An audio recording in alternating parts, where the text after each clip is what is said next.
నమస్తే. ఇన్నాళ్ళు నన్ను సపోర్ట్ చేస్తూ, ఎంకరేజ్ చేస్తూ మీ ప్రేమను నాకు అందిస్తున్న ప్రతి ఒక్కరికి కృతజ్ఞతలు.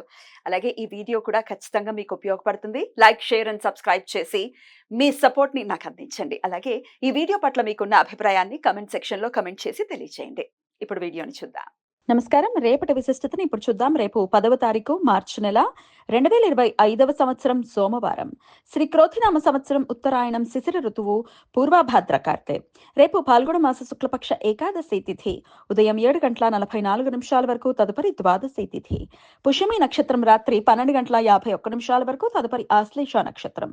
శోభన యోగం రాత్రి 1:57 వరకు, తదుపరి అతిగండ యోగం భద్ర అంటే విష్టికరణం ఉదయం 7:44 వరకు, భవకరణం రాత్రి 7:55 వరకు, తదుపరి బాలవకరణం ఉంటాయి.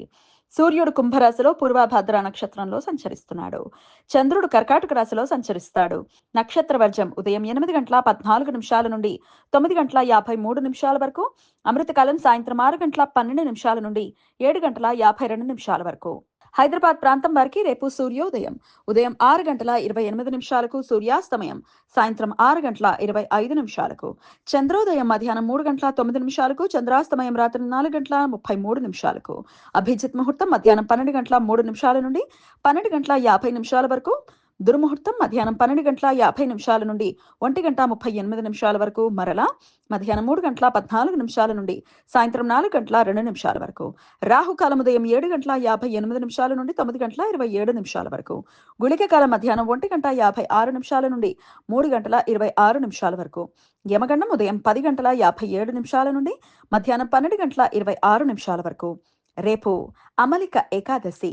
కొన్ని ప్రాంతాలలో జీవవర ఏకాదశి అని కూడా పిలుస్తారు.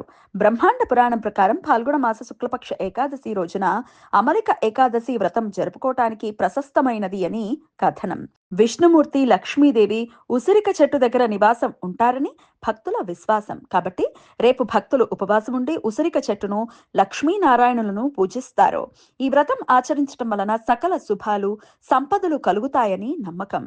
ఒడిశా రాష్ట్రంలో అన్ని వైష్ణవ దేవాలయాల్లో సర్వసమ్మత ఏకాదశి పేరుతో రేపు ప్రత్యేక కార్యక్రమాలు జరుగుతాయి. హోలీ పండుగ ఉత్సవాలు రేపటి నుండి ప్రారంభమవుతాయి. భాగవత పురాణం ప్రకారం రాధాకృష్ణులు ఉసిరిక చెట్టు దగ్గర ఉంటారని భక్తుల నమ్మకం. రేపు విష్ణుమూర్తి ఆరాధనతో పాటు శ్రీ విష్ణు సహస్రనామ స్తోత్రం పారాయణం చేయటం వలన శుభాలు కలుగుతాయని భక్తుల నమ్మకం.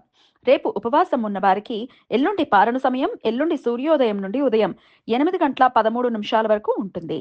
సోమవారం పుష్యమి నక్షత్ర కలయిక ఉండటం వలన సర్వార్థ సిద్ధి యోగం రేపు సూర్యోదయం నుండి రాత్రి 12:51 వరకు ఉంటుంది. ఈ సమయంలో నూతన వ్యాపార ప్రయత్నాలు చేయడానికి, కొత్త పనులు ప్రారంభించడానికి అనుకూలం.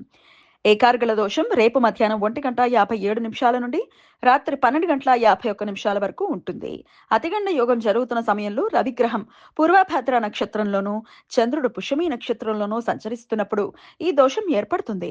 ఈ దోష సమయంలో శుభకార్యాలు చేయడానికి అనుకూలం కాదు. తిథి శూన్య నక్షత్రం రేపు రాత్రి 12:51 నుండి ఎల్లుండి ఉదయం 8:13 వరకు ఉంటుంది. ద్వాదశి తిథి ఆశ్లేష నక్షత్రం కలిసి వచ్చినప్పుడు ఆశ్లేష నక్షత్రాన్ని తిథి శూన్య నక్షత్రం అని పిలుస్తారు. ఈ సమయంలో శుభకార్యాలు చేయడానికి అనుకూలం కాదు. ఈ సమాచారాన్ని మనకు అందించిన వారు మేడికొండూరు విశ్వనాథ్ ప్రసాద్ గారు. ఆయనకు కృతజ్ఞతలు తెలియజేస్తూ నారాయణ స్మరణతో సమస్త సన్మంగళాని భవంతు. నమస్కారం.